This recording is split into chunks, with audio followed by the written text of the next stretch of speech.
Customer sikiliza nikuambie. This is your Kisasa aka Gwanzu. Leo nakupa story ya mende kutoka sayari nyingine. Au mende bwana. Mende kwanza ni majiant. Yaani wewe utafikiri wanafanya mazoezi.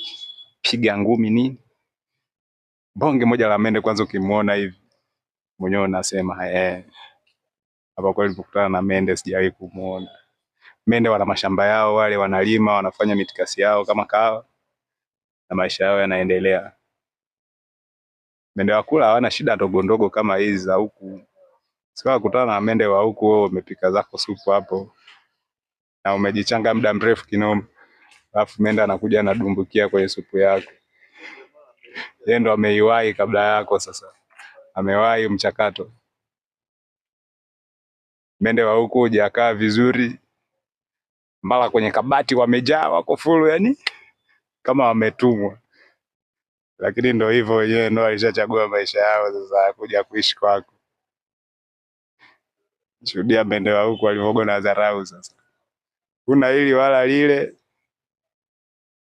Mara umekuja na wageni wako, umepuliza na dawa, haujui huyu katokea wapi. Mara anakatiza mezani jua. Atoka nduki.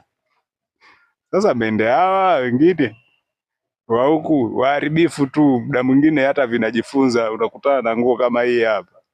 Hicho kimende unakuta kimetoboa vitundu vidogo vidogo.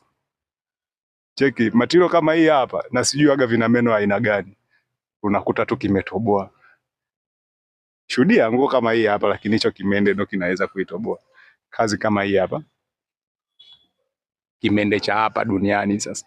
T-shirt kama hii jinsi ilivyo kali na material yake ilivyo ngumu hivi lakini chenyewe ndo kinatoboa hata meno, hata ukikishika hivi ukichunguza meno yake hata hayaonekani lakini chenyewe kinaweza kikatoboa hii nguo na ukajua kwamba unaweza kusema kimetobolewa na panya kumbe kimetobolewa na mende.